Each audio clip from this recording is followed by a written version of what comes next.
They were too old to run, too young to understand, and yet they were the Third Reich's final hope. In the broken streets of Berlin, April 1945, the smell of blood and brick dust hung in the air. The Red Army had reached the gates of the Nazi capital, and waiting for them were boys in school uniforms and gray-haired men with shaking hands. Some held Panzerfausts, others clutched rusted rifles from another war. This was the Volkssturm, the People's Storm, Germany's last-ditch militia summoned from classrooms and retirement homes, conscripted into a fantasy of national salvation, orchestrated by men already buried in their own delusions. But what happens when a dying regime refuses to admit it's dead? What happens when the last bullets are loaded by trembling fingers and the last orders are whispered through bomb-proof bunkers? Not to win, but simply to deny the enemy victory. This is the story of the Reich's final stand. Not a single battle, but a slow, orchestrated unraveling of a state, a myth, and a generation. A descent into fanaticism, paranoia, and suicidal resistance. The end began before the end. Berlin was a city on fire not only from Allied bombers, but from within. The myth of the invincible Third Reich had collapsed long before Soviet tanks rolled over the Oder. Since the failure of Operation Barbarossa in the east and the humiliation of the Normandy landings in the west, Adolf Hitler's empire had been retreating geographically, politically, and spiritually. By April of 1945, the Reich's days were measured in hours, yet Hitler refused to surrender. He refused to retreat. And most of all, he refused to trust his own military. The Wehrmacht, once the pride of Nazi Germany, had failed him. Its generals, once hailed as tactical geniuses, had delivered defeat after defeat. Worse, they had betrayed him. The failed Operation Valkyrie in July 1944, in which elements of the German army conspired to assassinate Hitler and seize control of Berlin, had shattered his remaining trust. He no longer saw soldiers. He saw traitors. And so Hitler turned inward to the only institution he still believed in, the Nazi Party itself. On the 18th of October, 1944, as the Allies bombed Cologne and the Soviets surged through Poland, Heinrich Himmler, Reichsfuhrer of the SS, announced the creation of a new militia, the Volkssturm. It would be led not by generals, but by party officials. Its ranks would include anyone between the ages of 16 and 60 regardless of health, experience, or readiness. Boys too young to vote, men too old to run, the wounded, the sick, even amputees were considered. Hitler envisioned raising 6 million new fighters. He believed that civilians defending their homes would fight with more resolve than professional soldiers, that a spiritual fire would make up for a lack of training and weapons, that Germany could be saved not through tactics, but through fanaticism. To fill the ranks, even the Hitler Youth were mobilized. 500,000 teenagers, some as young as 12, were handed anti-tank weapons and told to stand against Soviet T-34S. The war had moved from the battlefield to the neighborhood. Total war, every citizen a soldier. By late 1944, Germany was no longer fighting a conventional war. It was fighting a war of annihilation against itself. Albert Speer, Hitler's armaments minister, declared that every man, woman, and child had a role in the totaler Krieg, the total war. Children dug trenches. Grandmothers melted down pots for ammunition. School teachers distributed gas masks instead of report cards. Even as cities burned and fuel reserves dwindled, the Nazi leadership refused to scale back They accelerated. Factories worked around the clock. New weapons were rushed into production with no testing. Jet fighters, rocket bombs, suicide gliders. Plans were drawn not for peace, but for prolonged resistance. And when the Volkssturm failed, another plan lay in wait. A shadow army, one that would fight on even after official surrender. In late 1944, under SS direction, the Nazi regime conceived an insurgency movement to terrorize Allied occupation forces after the fall of Berlin. Its codename was Werewolf. It was not a traditional military unit.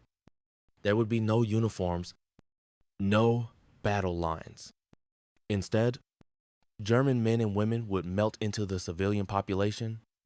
They would assassinate collaborators, bomb enemy facilities, poison Allied food supplies, spread terror, not win battles.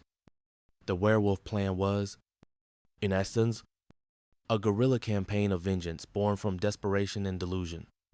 Joseph Goebbels, the minister of propaganda, romanticized it in broadcasts and posters. He invoked Teutonic myths, supernatural metaphors, and dark promises of a Reich reborn from the shadows. But it was never real. There were no chains of command, no weapons caches, no training. Aside from isolated killings and sabotage, the werewolf never materialized as an effective movement. The German population was too exhausted, too shattered, too disillusioned. Even fanaticism has its limits. Back on the front, the Volkssturm failed to live up to its intended image. Though tens of thousands were mobilized, very few received proper training. Their weapons were a hodgepodge of outdated rifles, captured French and Italian arms, or hastily assembled rocket launchers. Some groups received only 2 weeks of training, mostly on marching and slogans, not tactics. Many regional party leaders failed to even organize their units. Others outright refused to risk their lives for a war they knew was lost. And yet, some units did fight. Unter Wehrmachtkommand, Volkssturm battalions were integrated into defensive lines. They filled the gaps left by fallen divisions. In some cases, they slowed Soviet advances. In others, they were simply slaughtered. It's estimated that some Volkssturm units suffered 70 to 80% casualties. The very people Hitler claimed to protect were the ones he was now sacrificing. The Reich's final army had no future. It had no past. It had only a single order: defeating. By the winter of 1944, all the German Air Force. Once the terror of Europe was little more than a ghost fleet, its elite pilots had been killed over Britain, Africa, and the Eastern Front. Its factories were bombed. Its fuel reserves vanished. Yet Hitler demanded miracles, and men stepped forward to deliver them. In desperation, the Luftwaffe turned to science fiction, jet fighters, stealth bombers, suicide rockets, even manned V-1 flying bombs, one-way missiles flown by volunteers with no hope of return. It was called the Leonidas Squadron, and its name said everything. Like the 300 Spartans who died holding back Persia, these pilots would sacrifice themselves to buy the Reich time, or at least the illusion of resistance.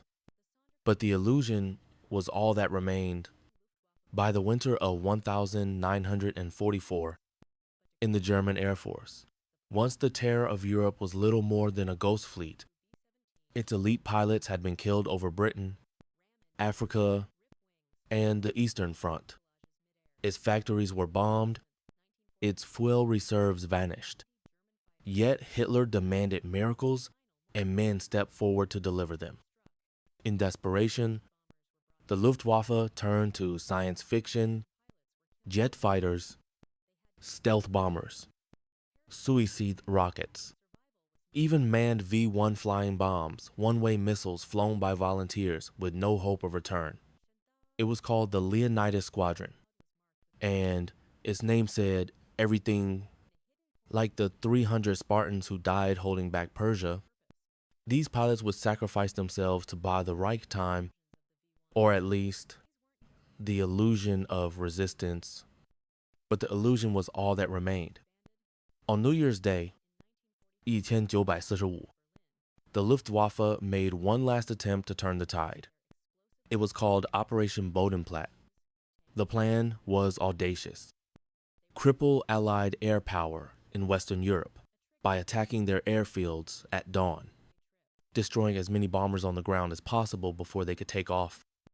It was bold. It was daring. And it was doomed. German intelligence had overestimated the damage they could inflict. Worse, some of the airfields were empty. Others were fully operational. Friendly German anti-aircraft guns, unaware of the operation, opened fire on their own aircraft. Yes, they surprised the Allies. Yes, they destroyed planes, but the cost was staggering. Over 300 German aircraft were lost to number. Germany could no longer afford to replace, and for every Allied bomber destroyed, a trained German pilot died. The Luftwaffe had shattered its last sword, striking the air. As Germany lost control of the skies, a new tactic emerged: aerial ramming.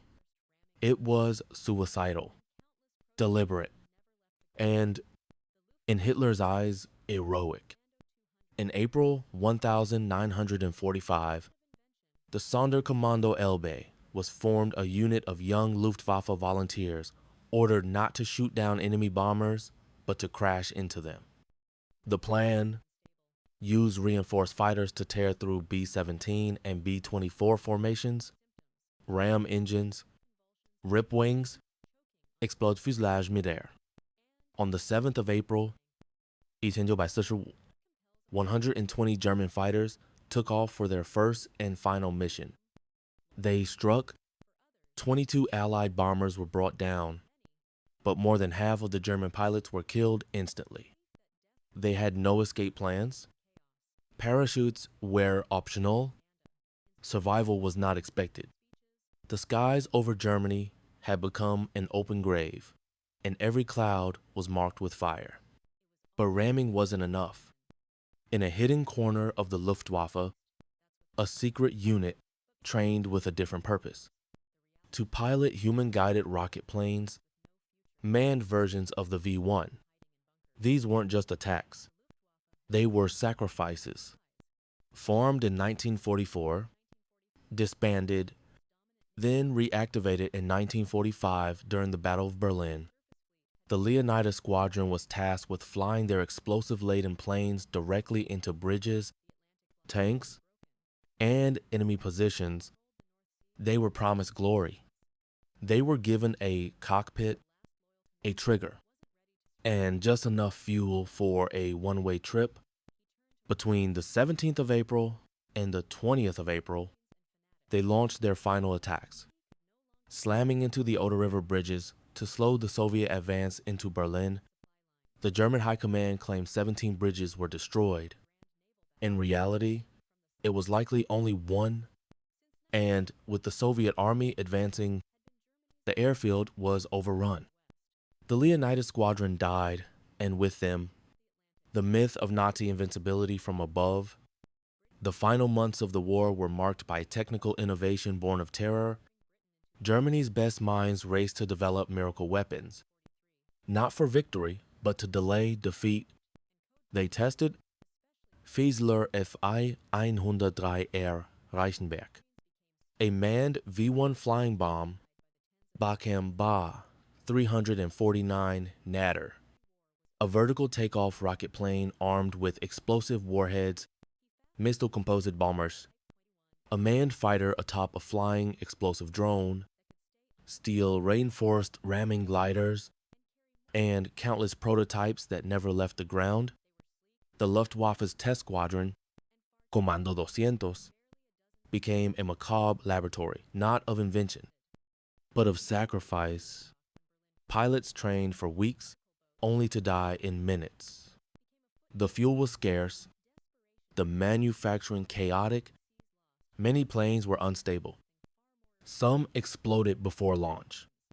These were not strategies, they were symptoms, the final convulsions of an empire choking on its own pride, and yet they kept flying. What compels a pilot to climb into a cockpit, knowing there's no return? For some loyalty, for others fear, but for many it was despair. Indoctrination. The belief that death for the fatherland meant meaning in chaos. They had grown up on Nazi propaganda, in schoolbooks, films, speeches. They were taught that dying for Germany was the highest calling. And now, with everything lost, it was all they had left to believe in. Death was not defeat. At least, that's what they were told. But behind the slogans and banners, the reality was cold. These were boys with no future, sent to defer men hiding in bunkers. The Luftwaffe had fallen not just from the skies, but from sanity. By early 1945, Germany's once dominant navy, the Kriegsmarine, was crippled. Its surface fleet had been shattered, its battleships either sunk or bottled up in northern fjords. The Atlantic blockade was broken, and Allied warships patrolled the North Sea with overwhelming dominance. But Admiral Karl Dönitz, the last loyal commander, wasn't ready to surrender the ocean. In the twilight of the war, he turned to what Germany still had: engineers, submarines, and fanatics. If the sea could no longer be commanded, it would be weaponized, turned into a graveyard for Allied supply lines. The Reich's final defense would come not from grand naval battles, but from the silent war beneath the waves. Since 1939, the U-boat campaign had been Germany's most dangerous weapon against the West. In the early war years, wolf packs prowled the Atlantic, sinking merchant ships by the thousands. British convoys feared the shadows beneath them. Dönitz had dreamed of starving Britain into submission, but that dream had died by 1943. All you'd rather: sonar, aircraft, and code-breaking, especially the cracking of the Enigma machine, turned the tide. Submarines became steel coffins. U-boat crews died by the tens of thousands. By 1945, it seemed the undersea war was over. But Dönitz had one more card to play. He fast-tracked the production of Type 21 Electroboot next-generation submarines that could stay underwater for days, evade sonar, and carry more torpedoes than any previous model. They were sleek, silent, deadly, and far too late. Barely a dozen Type 21 subs saw combat before the war ended. Most were still in dry dock. When Berlin fell, the miracle boat that might have changed the war became a footnote in its ending. Desperation breeds invention. With the high seas lost, the Kriegsmarine turned to something far more irregular: special operations. Under the codename Käferband, Germany began building a navy of saboteurs. This was not a conventional force. These were frogmen, suicide pilots, and demolition divers. Their mission was simple: delay, disrupt, destroy. Käferband had many faces: Neger and Martyr, tiny one-man submarines packed with explosives; Linsen, high-speed motorboats filled with charges, designed to crash into enemy ships; diver teams trained to plant explosives on bridges; Pierre, and enemy hulls; even two-man mini-submarines, modeled after Italian frogmen units, intended to sneak into Allied harbors. Their first major operation was at Anzio, Italy, In 1944, using manned torpedoes against Allied beachheads, it failed. Most crews drowned or were captured. But the idea took hold. By 1945, dozens of sabotage flotillas were stationed along the North Sea, Baltic, and English Channel waiting for targets. The Caver Band was elite in name, but tragic in execution. Many boats suffered mechanical failures. Their operators, often volunteers, lacked training and backup. And worse, the sea itself was their enemy. Rough weather flipped boats, storms scattered formations, and Allied air patrols were relentless, time and again. Caver Band operations ended with death, not for the enemy, but for the crews themselves. Those who survived sabotage missions often found themselves trapped behind enemy lines, hunted as irregulars rather than soldiers. Few made it back. And yet, they kept going. Even as Germany collapsed around them, even as Hitler raved in the bunker, even as bridges fell and cities burned, the Caver Band launched missions that could not matter anymore.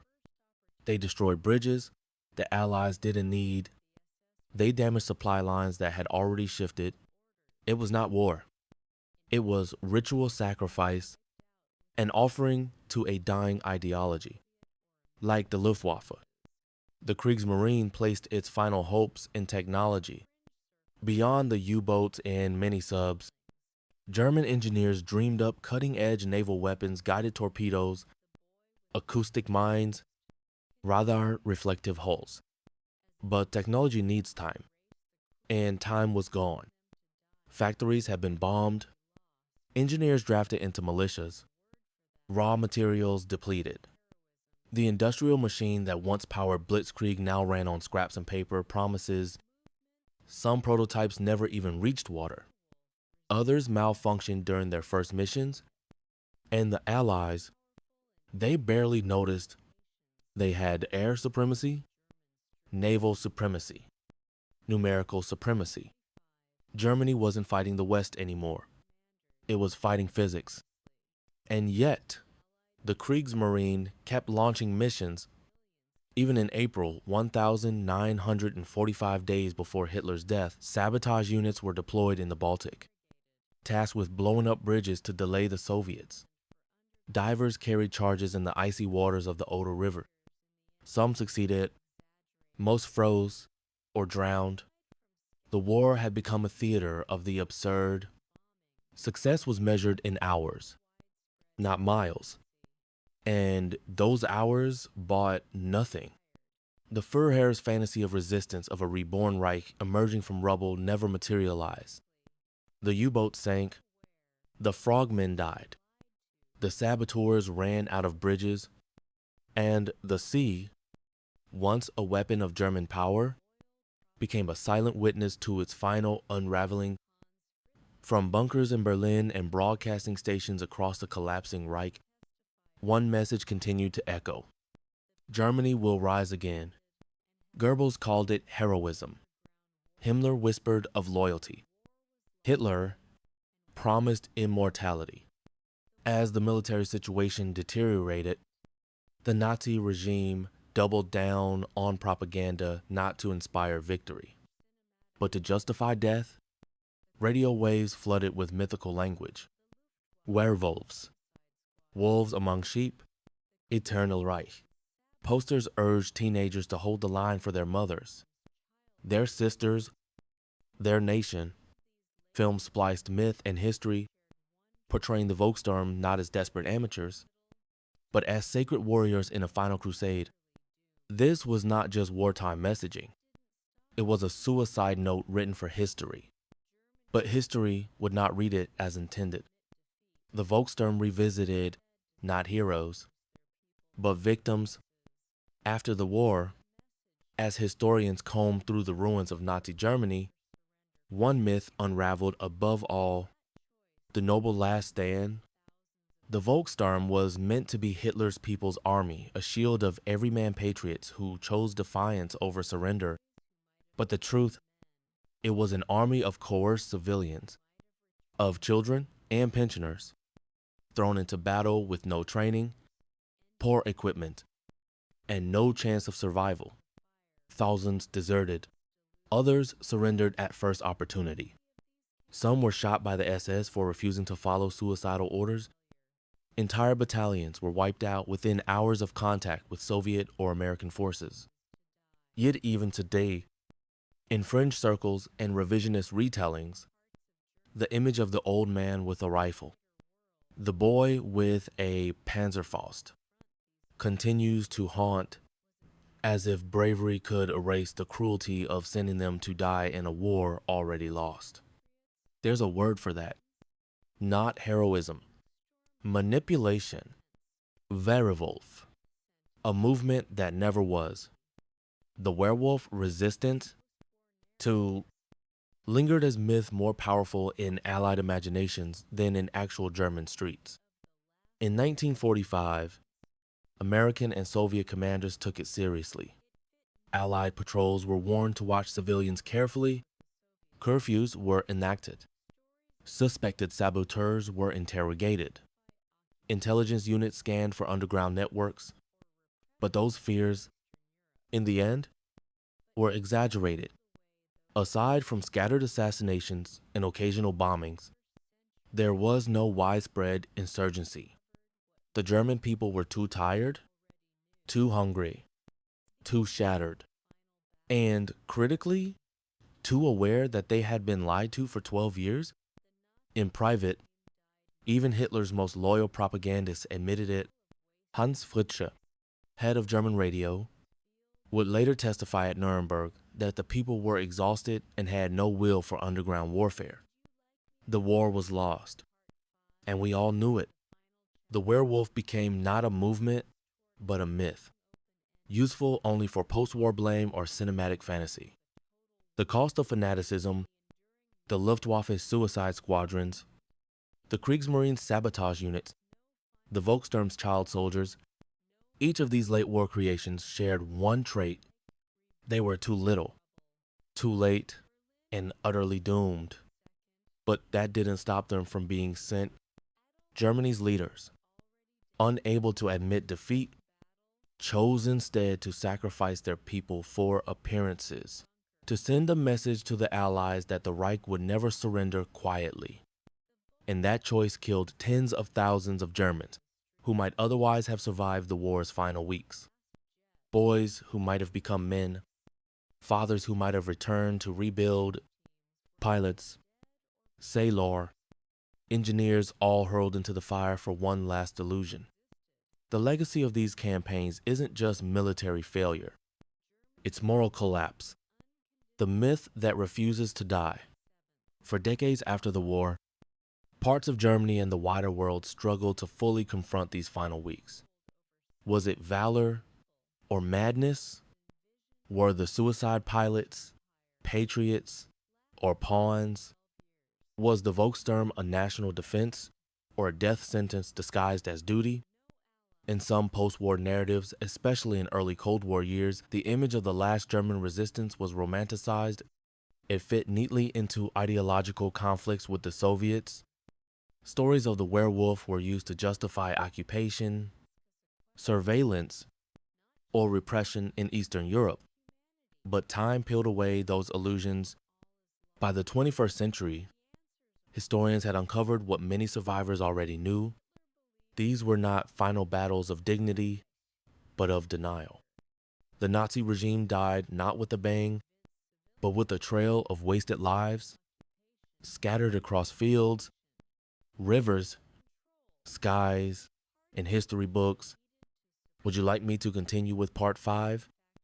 The final chapter, which builds toward a haunting, open ending, reflecting on the paradox of total war and the enduring myth of the final stand. In the end, there was no final victory, no miracle weapon, no Reich reborn from the rubble. Berlin fell on May 2nd, 1945. Adolf Hitler was already dead, not in battle, not defiant, but in a concrete bunker, swallowing poison and a bullet. The Volkssturm had been obliterated in the streets. The Luftwaffe's last jets were smoldering wrecks. The Kriegsmarine sabotage teams were either dead or prisoners. And the werewolf resistance, if it ever existed, died with its creators. Germany signed its unconditional surrender on May 7th.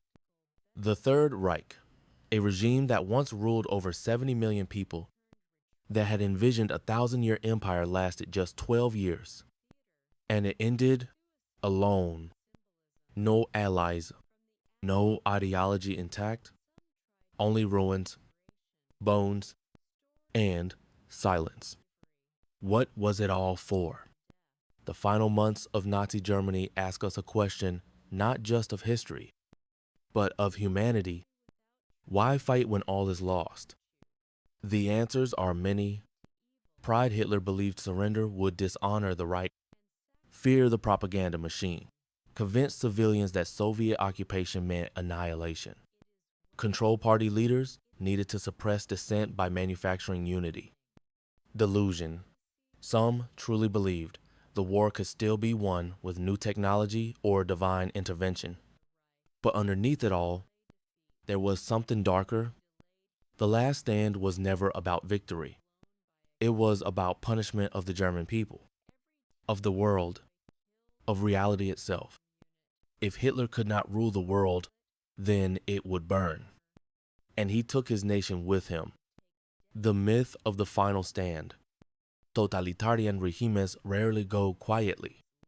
They write their ends in spectacle. And the Nazi regime understood spectacle better than any other in history. It turned retreat into martyrdom, failure into theater, suicide into symbolism. From the ashes of Berlin, some tried to draw inspiration, stories of fanatical bravery, of loyalty unto death, of youth who fought to the last bullet. But bravery without truth is not virtue. Loyalty to evil is not honor. And sacrifice for delusion is not glory. It is waste. It is tragedy. It is a warning, a legacy written in ashes. The final campaigns of the Reich did not delay defeat. They delayed healing. Every bridge blown by a caverband diver, every teenage boy killed in a Volkssturm unit, every pilot who rammed a bomber left a scar that would take decades to close. Post-war Germany was left to confront not only what it had done to the world, but what it had done to itself. Entire families erased in the final weeks. Communities shattered. Generations robbed of their futures. The last days of Nazi Germany were not about defense. They were about defiance of reality, a refusal to acknowledge that the dream was dead, and in that refusal, more died than had to. The silence that remains. When the guns fell silent in May 1945, the world breathed not with celebration, but with exhaustion. Cities like Dresden, Cologne, and Berlin lay in ruins. Mothers wept over lost sons.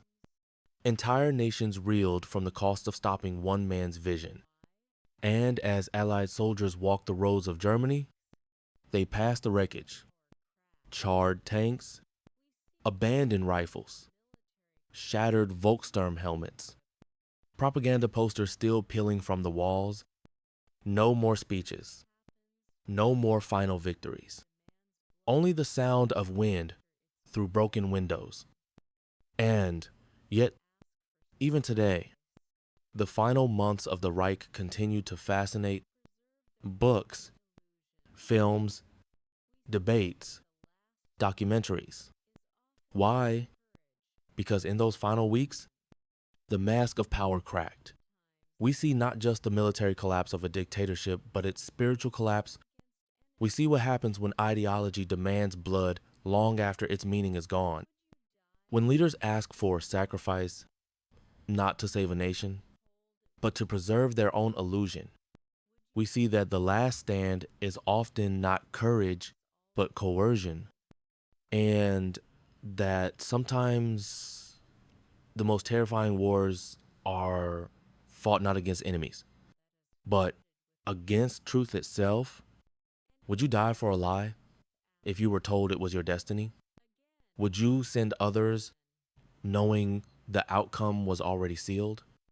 That question echoes not just in Berlin's ruins, but in every nation that has flirted with fanaticism, and is a question worth asking again and again. This is Legacy Files. If this story moved you, if it left you thinking, then help us keep telling them. Subscribe to our channel. Support historical truth, because some battles never truly end.